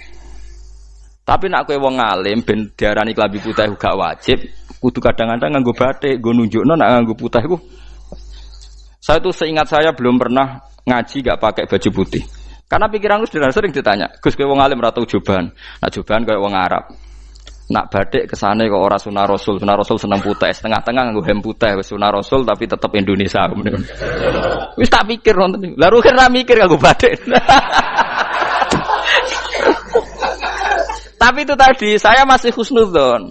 Jika jadi tren nganggo klambi hem putih dianggap wajib, harus ada yang pakai batik untuk menunjukkan kalau ndak wajib. Lah mungkin dia termasuk begitu melok. Makome dekne iku wis nglurusno. Itu ndak tahu saya kalau. Oh itu berarti sudah tinggi, kelasnya sudah tinggi. Jadi menurut saya tengah-tengah ya pakai hem putih kalau sholat. Tengah-tengahnya adalah nak jubah terlalu Arab. Nak batik be Nabi ngendikan kesunatane ibadah itu pakai putih. Nganggo mori kok orang mati ya sudah sudah tengah-tengah. Menurut saya, sama ndak harus ikut saya. Tapi jika itu dianggap wajib, kadang-kadang jangan pakai putih. Seperti Jabir bin Abdullah itu terang-terangan, sama tak ceritani.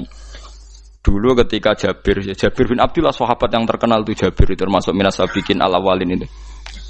Jabir itu sholat di masjid itu bajunya dicopot. Terus sarongan itu dicancang di gulu. Kayak wong kuno-kuno. Sarongan sitok dicancang di gulu. Bawa baju diletakkan di sokol-sokol masjid. Setelah itu orang tabiin melihat dia secara sinis. Tabiin itu generasi setelah sahabat. Marah-marah ketika dimaki. Masa engkau sahabatnya Nabi sholat Bisau bin Wahid. Pakai baju satu dicancang bisa. Terus Jabir mulai cerita. Kamu jangan bilang pakai serban itu sunat. Kamu jangan bilang pakai jubah sunat. Bagaimanapun menjadi sunat karena kamu punya. Sehingga kamu bilang sunat karena kamu punya. Dulu kita zaman Rasulullah masih hidup. Kita semua itu tidak punya baju. Punyanya satu. Sehingga Nabi tidak berani mensunatkan pakai baju dua. Kesunatan serban. Karena kita hanya punya pakai baju satu. Kita harus mikir bagaimanapun di antara kesunatan itu karena kita mampu. Setelah tidak mampu tidak ada sunat. Terus Jabir mulai marah-marah termasuk yang diceritakan. Kalau kamu bungkus orang mati gimana? Ya tak bungkus utuh sampai sikil bedase ra ketok. Ya kan ya, nek ngene wong mati dibungkus sempurna tuh. Nanti kok pepes itu ya dibungkus terus bariku lagi dibuka raine ya. Ya Mus. Sing mudin-mudin rai ya. Terus Jabir cerita. Cara kowe wajib ta ora jare Jabir? Nggih wajib. Ya wajib mergo iso. Terus dia cerita, dulu Sayyid Hamzah, dulu bapak saya Abdullah, Jabir bin Abdullah. Itu saking enggak adanya baju. Itu nak ditutup sirahe mbek sarong, mboten kafan. Iku ketok sikile. Nak ditutup sikile ketok sirahe. Akhire do matur Kanjeng Nabi kon nutupi sirah waj'al ala rijlihi sayan min idkhirin. Akhire sing sikile ditutup suket. Saking gak anane baju. Kowe saiki Islam wis jaya kecangkeman sithik-sithik muni sunat wis dimaki-maki mbek Jabir. Wis meneng jar. Terus terakhir ngendikan ngene, aku nglakoni iki liyaronil ahmak misluk, pancen tak jarak aku salat ngene iki bento-bento kowe ben roh. Nak dhisik sejarah Islam ngene iki jar. Liyaroni al ahmak misluk, ahmak ku bento sing level tinggi, medium men. Itu ulama betul ya begitu. Saiki wong Islam jog tuku kurma gampang, sithik-sithik buka kurma, sunah Rasul mergo nganggo kurma. Ya perkarane ke kelar tuku, zaman kene Gunung Kidul melarat nganggo apa? Aneh-aneh iku. Makanya di fikih jelas, nek iso kurma, nek iso asal manis, nek iso asal gak nyolong titik wis. Kok cek repote hukum. Bagaimanapun kowe kecangkeman muni sunan mergo mampu. Zaman kira mampu ora muni ngono padahal hukum iku wis dhisik-dhisik. Hukum itu baru apa sudah kemarin-kemarin?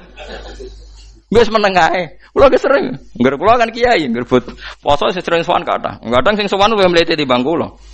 Gus kurma Gus, nggo apa? Nggih sunah Gus. Ah sunah mbahmu pangan kowe. Oh kiai mbok warai ra sopan. Aku nak buka aku degan. Wah aneh-aneh ya. Namun di sunah dia ora usah kecangkeman. Lagi bukan ukur mas pirang tahun, lebih kali tahun Gus. Umur piro? 40 Gus. 38 tahun gak anggo sunah lagi 2 tahun gegere gak karuan. Biasa saja. Dulu Nabi itu ya biasa. Nabi kalau zaman ngendikan yang ngeper sampai 4 kali. Kalau gak mampu ini, kalau gak mampu ini. Nabi kalau ngendikan ya gitu sampai diulang-ulang. Karena Nabi tahu tidak semua umatnya gampang mendapatkan itu. Misalnya kafaroh puasa 2 bulan nuntut, kalau tidak bisa ngasih makan orang miskin sekian, kalau tidak bisa gini sampai habis. Kulo ma'rufin sedekah, kalau tidak bisa ya Rasulullah firsana satin, sampai ludus gak usah sikit tamrotin. Kalau gak bisa fabi kalimatin thayyibah, cangkem sing apik. Nak ra iso sementing aja merengut. Terakhir walau bitol qatin apa? Wajin. Itu lama mewarisi sekian kebaikan yang diajarkan Nabi, tidak terus dipatenkan satu ngel-ngel wong akeh. Gua apa ngekek kurma kok khutbah bareng sumpah. Wes pangan dhewe entekno. Ya ana sing sabar. Wes kula tobat Gus mun mboten ngomong-ngomong ngono. Ya biasa saja kalau ingin sunah-sunah biasa saja. Dawe Nabi wal qasda tabluhu. Kamu itu yang biasa saja. Biasa itu ya standar saja. Ya biasa. Jadi Nabi dulu kalau melakukan sunnah itu biasa. Sunnatun sanaha Rasulullah sallallahu alaihi wasallam. Ini sunnah yang dilakukan Nabi. Tapi di luar yang azimah. Azimah itu yang wajib atau fardhu ain itu sahabat biasa. Karena bagaimanapun kita bisa begini karena mampu. Seperti Jabir tadi, orang bisa sholat pakai serban, pakai jubah karena mampu. Zaman Nabi awal Islam. Sama lihat Bilal, ada nak belodor gitu tuh. Sama lihat film Umar atau film-film Bilal. Itu memang nyata dulu itu la yajidu ahaduna illa thawban wahidan. Enggak ada yang kecuali punya baju apa? Sama dulu film-film, mulai versi seneng kitab sampai versi film itu sama. Bilal nak adzan ya blodor, ora adzan di blodor gak sopan. Oh memang ya duwene klambi mok sitok iku. Adlok ceritane Sa'labah bar salat salam langsung melayu. Berkali-kali yang bersalam melayu. Jebule apa genta kae ya salah bang bersolat ora witir mlayu kenapa saja takoki ya Rasulullah takoki Nabi salah bah kata sahabat-sahabat kowe nak salat bar mulai langsung mlayu ya Rasulullah kami kula namung setunggal istri saya di rumah aja utuh iku saking ndak adanya baju saiki nang sunatno kon ya begitu. Makanya ketika Sayyidina Umar idza ausa Allah fa ausiu. Nanti kalau sudah jembar ya jembar. Nak lagi ruwet ya ruwet. Ya sudah biasa saja. Paham ya? Jadi kalau suwun misalnya malah yudraku kullu la yudraku napa kullu. Kalau tidak bisa semua jangan sama sekali. Jadi misalnya kita tidak bisa jubahan, tidak bisa serbanan mergo ora wong Arab. Supaya saya ndak keriting jubahan kok tonggo ya guyu. Paham nggih? Aneh ngono. Kemudian ana ora kaji kok jubahan malah digugat wong akeh. Ya sudah pakai hem putih saja. Yang penting duwe semangat sunnah putihnya misalnya. Ya tengah-tengah gitu. Tapi kalau kira-kira dianggap wajib ya kan ganti batik kayak Ruhin itu. Itu makomnya sudah itu tadi sudah tinggi sekali. Ya Nabi itu kan misalnya Nabi nyifati rambut yang baik itu yang lurus ngombak gitu. Sifatnya Dajjal itu keriting. Tapi yang keriting ya enggak apa-apa. Bukan berarti wah keriting mirip Dajjal janda gitu. Ya itu kan Allah menunjukkan kekuasaan. Nanti kalau Allah bikin lurus semua dikira enggak mampu bikin yang keriting, ya sudah dibikinlah yang keriting. Ya sudah gitu biasa saja buatan berlebihan. Paham gitu. Jadi Nabi itu kalau ngendikan seingat saya ini hafal banyak hadis. Kalau ngendikan tuh sampai berkali-kali. Itu tadi mulai kalau sedekah pakai ini, kalau ndak mau sampai mulai firsana satin sambil wedhus ijek larang, walau bisiki tamro separone kurma. Masih kadang ndak mampu fabi kalimatin thayyibah, enggak mampu lagi. Ya soalnya tak sedekah walau bitol qoti wajin. Sedekahlah meskipun dengan ceria. Itu sirinya kenapa saya ngaji guyon. Karena paling ndak ceria itu happy. Coba kalau saya ngaji merengut, meneng terus ketok nyesal. Terus sing ngaji kan mikir, Gus bak kurang apa? Kita ngaji ku ana sing kurang. Oh, terus sing kedonya nafsir wah paling kurang sangune. Wah jadi repot. Mulane kula ngeten wis tak pikir, mangsa ora tak pikir. Guyon kula mek sampean nangis mbon ndi ganjaran akeh ndi. Mergo guyon kula bi ilmen nangis sampean mikir utang. Jadi terakhir sedekah talqati wajhin, wajah yang ceria, yang happy. Kowe iki happy kan yo seneng, paling gak mikir nasibe kan. Kiai iku happy sebenes. Jajal misale kiai kok rogen sumpeng. Maca kukar-kukur, bariku angop. Bariku kukur-kukur meneh. Kan wong mikir. Wayahe tanggale bayar apa piye kredite. Waduh. Apa wayahe ditarik sepeda motor kan orang terus menafsirkan macam-macam. Sing elek sing wong alim mulai nafsiri paling terkipe ra iso. Wah, paling elek. Ya nak wong alim kan ana ukur-ukur mesti nak sing suudon kan paling macane bingung terkipe ngono. Ya macam-macam lah sesuai asumsi napa. Jadi kula suwun sama nak dadi kiai nak ra iso sedekah macamnya terakhir ceria. Mergo Nabi ngendikane terakhir tasaddaku walau bitol qoti wajhin. Bersedekahlah meskipun dengan keceriaan napa muka atau wajah. Namun kalau itu Nabi diulang-ulang. Jadi kalau ngendikan tuh diulang-ulang. Sekarang tuh orang mau mendorong sunnah Rasul itu satu. Ya berat bagi yang nggak bisa melakukan itu apa? Yang nggak bisa melakukan itu apa? Berat. Jadi dibacalah hadis itu dibaca utuh. Ya bukan kita apa ya mau sekolah kepingine kabeh umat Nabi itu happy. Mergo selama itu tidak maksiat berarti anut ajaran Kanjeng Nabi Muhammad sallallahu alaihi wasallam. Ma khuyira Rasulullah baina amrayni ilakhtara aisarohuma malam yakun isman. Rasulullah itu tidak pernah disuruh milih dua hal yang berbeda kecuali milih yang paling gampang. Asal itu tidak barang dosa. Itu hadis muttafaq alaih. Ma khuyira Rasulullah baina amrayni ilakhtara napa aisarohuma malam yakun napa isman. Jadi Nabi itu tidak disuruh milih dua hal, mesti milih yang paling gampang asal tidak nopo dosa. Makanya Nabi kalau ditanya ya Rasulullah sampean nanti tawaf pakai unta apa ndak? Kesel ndi? Nggih kesel melaku, ya naik unta saja. Makanya Nabi kalau tawaf dulu pakai apa? Unta. Terus saiki mulane Arab Saudi PG MRT mergo dhisik Nabi unta terus saiki nganggo napa? Kereta lingkar. Sekarang baru diperdebatkan. Cek kurang ajar itu sebenarnya no tamu spesial misalnya pejabat negara sebenarnya atau tawaf numpak kereta muter. Diarani rasah dhisik Nabi numpak unta, diarani sah cek kurang ajar ning dhuwur. Terus sampai angop-angop terus tawaf.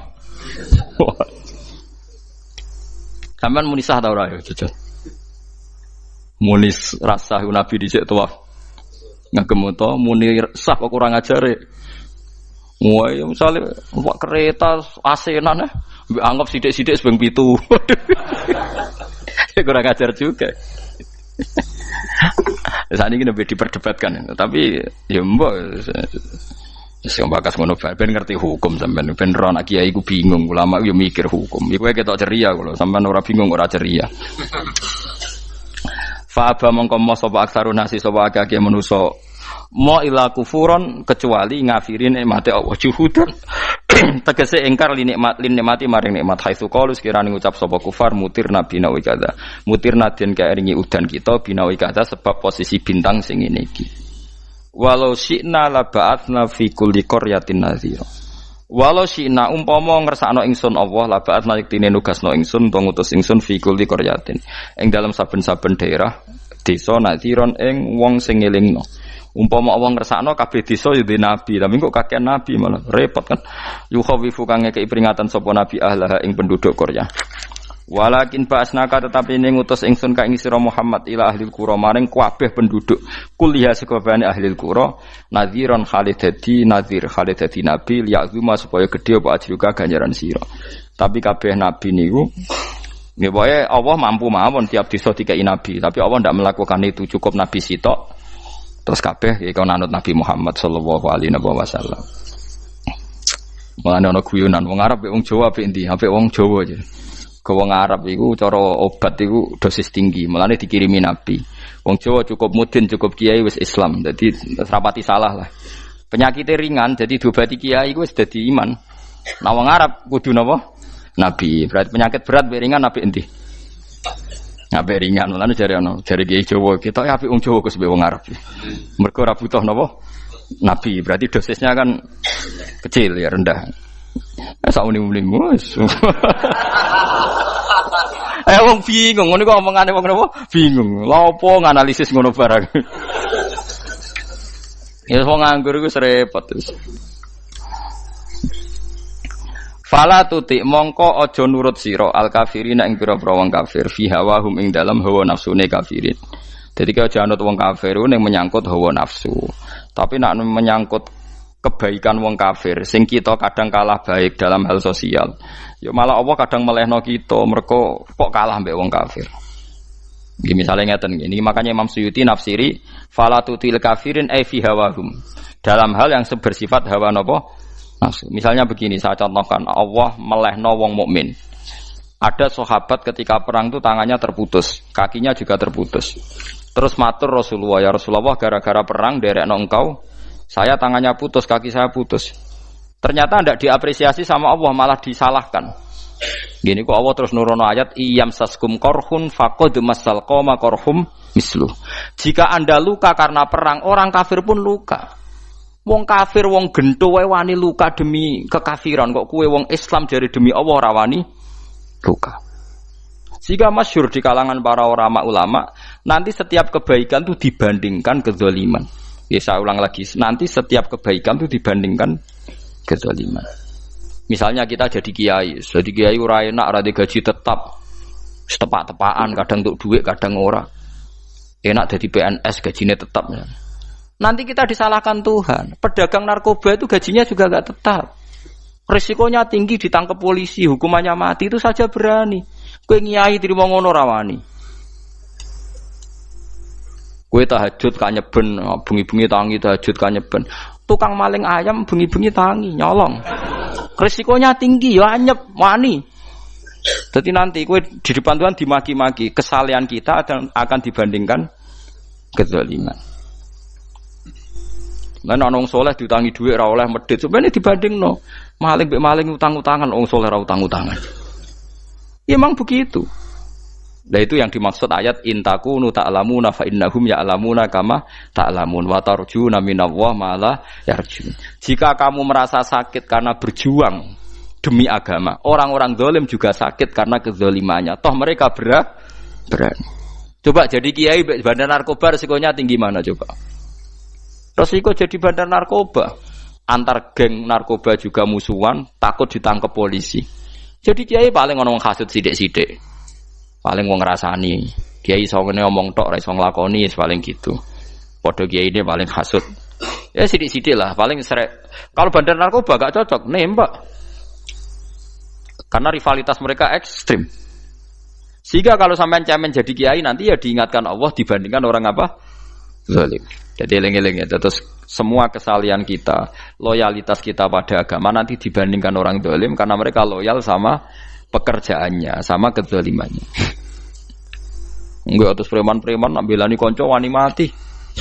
Kadang kiai santri belani kiai ini rapati wani mati. Wis repot preman-preman nak tobat wis repot. Kula nu rada nyesal mek tobaté preman. Nak ana preman teng perapatan tobat. Niku terus ning masjid, men itikaf terus mbek wong sopan. Niku ora pas sajane. Nah, tobat itu tetep ning prapatan. Sing dhisik ganggu wong disingkirno. Dadi ku tobat tenan sehingga dhisik prapatan sing gawat dadi gak gawat. Mergo sing preman gawat digenti preman sing lunak.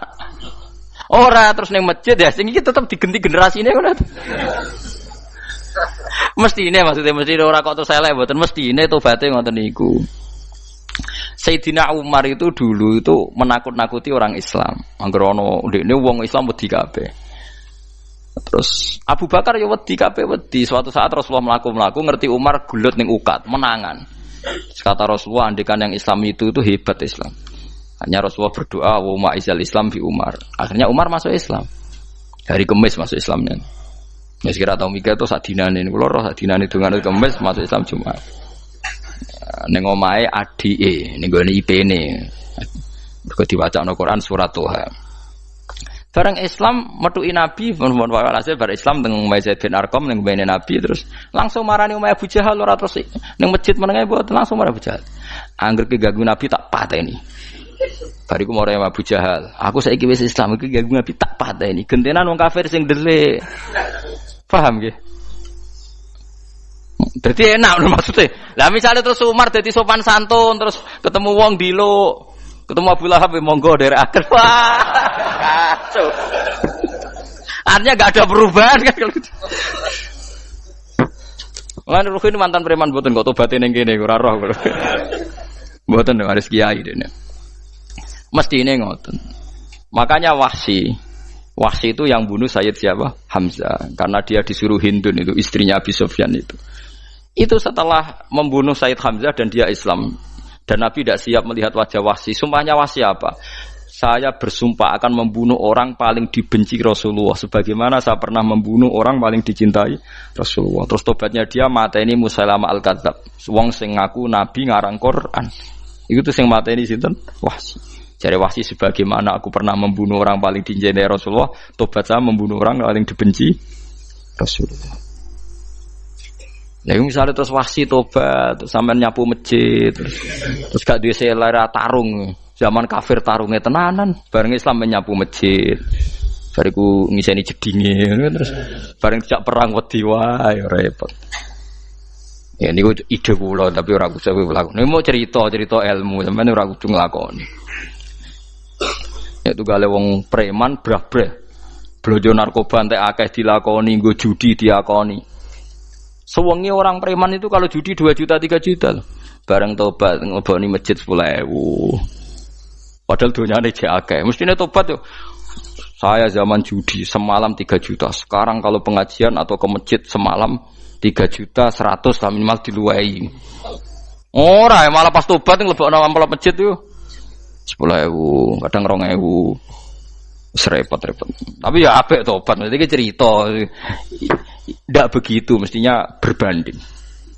Paham nek sampean takok tobat itu cara ulama nggih ngoten niku berbanding. Mulane riyen Khalid bin Walid itu jadi panglima perang Islam itu. Saya masih ingat makalahnya Khalid bin Walid. Fakama anni aktsartul qatla fi kufri aktsartul qatla fi islami.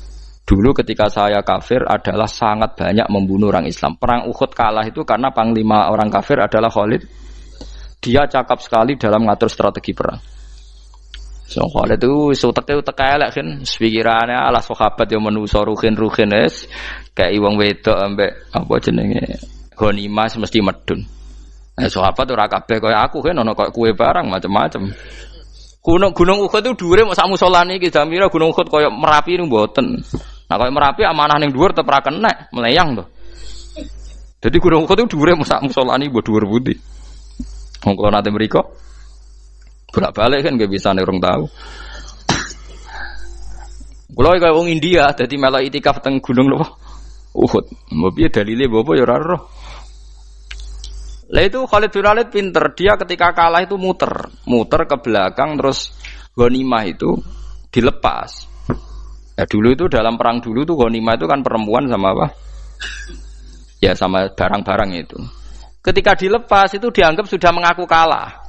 Ada sahabat yang kok ruhin itu udah akabir sahabat, ada sahabat papan atas, sahabat yang seperti itulah. Sahabat kebanyakan turun ternyata Khalid itu muter terus naik dari belakang.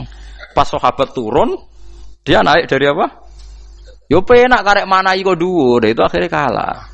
Itu ya gara-gara strategi ini Khalid bin Walid. Nah terus dia bersumpah, saya bersumpah semua kecerdasan saya, semua kecanggihan saya akan saya gunakan untuk membela Islam. Nuklimake itu di perang Tabuk, di perang Yarmuk, di perang Tabuk. Itu di panglimani siapa saja yang ditunjuk Nabi itu kalah. Termasuk Ja'far bin Abi Thalib itu padahal panglima yang ditunjuk Nabi. Usamah ya kalah. Abdullah ya kalah. Semua yang ditunjuk Nabi itu mati semua. Akhirnya panglima diambil siapa? Khalid. Taruh saja gini strateginya. Anggap saja Arab itu padang pasir. Tidak sampean biar tahu bahwa orang soleh yang cerdas itu banyak. Jangan kira soleh itu tidak butuh kecerdasan, butuh. Arab itu kan padang pasir. Mau jelas gini, gambarannya apa? Padang pasir. Itu kalau perang itu kan taruh saja orang Islam itu 3.000 musuhnya 10.000. Memang kejadiannya gitu, 3.000 musuh 10.000. Itu kan berbanding berapa itu? 30 ya? 1:3 ya? Nah itu dulu, pasukan-pasukan Islam dulu itu sama-sama seperti soft sholat. Jadi memanjang. Ya akhirnya perang itu kelihatan sekali mana yang sedikit, mana yang banyak. Habis Khalid strateginya dirubah. 100 orang di depan, anggap saja gitu. Pokoknya tak kayak gambaran coro Jawa paling gampang. Lagi maca kitabnya malah bingung loh. 100 pasukan kuda yang di depan itu disuruh negarkan kuda, disebut fal mughirati subha itu. Yang itu wal adiyati napa? Dobha fal mughirati subha itu. Jadi pokoknya anggap seperti itu. Fal muriyati apa? Qadha itu. Kuda yang 100 di depan disuruh menegarkan. Pokoknya kon gerak sehingga debu itu banyak bertebangan. Terus pasukan yang 3.000 itu disuruh memanjang. Memanjang sepanjang-panjangnya. Karena di depan ini ada tegaran kuda tadi, orang kafir yang di sana itu melihatnya ada bantuan datang baru. Wih, pasukan Islam teko wakeh, panjang lagi. Dikira jumlahnya itu sampai 50.000 lebih. Paham sih kalau maksudnya? Sehingga wong kafir melaju perkara ini tidak mungkin kita tandingi. Orang Islam dapat bantuan baru, padahal ya wonge podo. Mau baris setok dirubah. Nah misalnya sing mimpin Mustafa sembah jare mati ya syahid, mati kabeh wong Islam. Lah itu artinya dia masih ingat betul saya dulu pernah menggunakan kecerdasan yang sama untuk mengalahkan umat Islam. Saya bersumpah kecerdasan yang sama akan saya gunakan untuk memenangkan Islam. Lha coba bayangno to nek ning padang pasir 3.000 orang yang 100 di depan negarno kuda supaya pandangan tidak begitu jelas. Terus yang belakangnya memanjang dari jauh kan kelihatan pasukan dapat bantuan baru. Padahal ya orangnya sama. Akhirnya orang kafir merasa wah nggak imbang. Kita ada imbang karena orang Islam dapat bantuan. Terus menang perang itu. Lah itu tobat bener gitu loh. Orang kok pas kafir cerdas, buareng Islam tobat nyapu masjid. Sebarigus ngaji ngantuk. Padahal zaman kafir cerdas, memperdayakan ekonomi nganti sugih bergeder. Bareng Islam terus dunia entek melarat, terus nyapu masjid, sebariku salat qobliyah ba'diyah mulai, mbok poso sunat. Ya ndak apa-apa itu, tapi sugih tetep kok zaman kafir sugih. Zaman Islam kere, mestinya zaman Islam ya sugih, terus kecerdasan dan hartanya untuk liizatil Islam wal muslimin. Mestinya, tapi ya enggak apa-apa kalau ada tobat model gitu ya enggak apa-apa. Ojo terus dari Gus Pak ngene ku elek ya ora, nek jenenge tobat mesti apik, tapi enggak fair gitu loh. Masuk zaman nakal serius, zaman tobat sekenanya itu kan fala tuti mongko joto at sira al kafirin ing pira-pira kafir fi hawahum ing dalem selera hawa nafsune wong kafir. Wajahidhum lan merangi sira hum ing kufar. Merangi maksudnya berjuang bihi kelawan Quran. Maksudnya hujjah. Uang iku nak merangi wong kafir nganggo Quran, ndak mesti perang iku nganggo pedang. Niki jelas kita bire ge wajah hidum bihi ebil Quran. Maksudnya perang nganggo Quran itu kita melatih argumentasi atau hujjah yang dengan hujjah itu jelas-jelas ketok bener agama napa Islam. Wajah lan merangi sira hum ing kufar bi iklan Quran ayat Quran itu Quran jihad dan kelawan perang atau kelawan jihad, kelawan berjuang kabiran kang gede. Wa wa ta'ala wa alladzi zat maraja ingkang lepas sapa Allah al-bahraini ing dua laut. Arsalat sing lepas sapa ta'ala huma ing al-bahraini mutajawira ini hale berdampingan. Hadza utawi iki ku atbun iku banyu sing banget segere banget manise banget segere. Furatun tur enak diombe sadidul udzubati tekse banget manise. Iki kono nak manane mudah diminum. Wa hadza utawi iki ku milkhun iku banyu asin, ujajun tur banget paite. Sadidul muluhah tegese banget paite. Tapi wasemono sungai sing gampang diminum. Misalnya sungai Komerapi sing napa gampang diminum maksudnya mboten pahit. Ketemu laut sing banget paite, meskipun banget asine, apa hakikate gawe wajah alalan gawe sapa Allah taala bainahuma antarane banyu sing napa tawar lan banyu sing asin, Allah gawe barzakhon ing pemisah hajizan tekse pemisah. Kita ndak tahu pemisahnya piye, pokoke akeh sing cerita banyak di tengah laut tuh air napa tawar. Layak tali itu ora campur apa hadu masalah sijine banyu asin dan banyu tawar bil akhir iklan sing liya mergo wonten apa hajiz wonten apa hajiz ana pembatas. Wa hijron lan tegese pembatas mahjuron kang iso nglindungi. Sitron tegese tutup. Mamnuan kang iso den cegah bi sebab anane sitru. Sebab anane pembatas apa ikhtilatuhuma apa campure banyu asin lan banyu tawar walami wa waladi. Assalamualaikum warahmatullahi wabarakatuh. Alhamdulillahirabbil alamin. Begitu tadi telah kita simak bersama-sama ceramah pengajian dari guru kita Gus Ba di channel Bolo Ngaji. Terima kasih yang sudah menyimak sampai ke penghujung video ini ya. Semoga bermanfaat saja. Semoga kita semuanya selalu dalam lindungan Allah Subhanahu wa taala, dijauhkan dari segala bala, dan kedepannya kita bisa menjalankan kehidupan yang lebih baik. Oke teman-teman semuanya, jangan lupa nanti bila mana saya mengupload video terbaru supaya disimak lagi.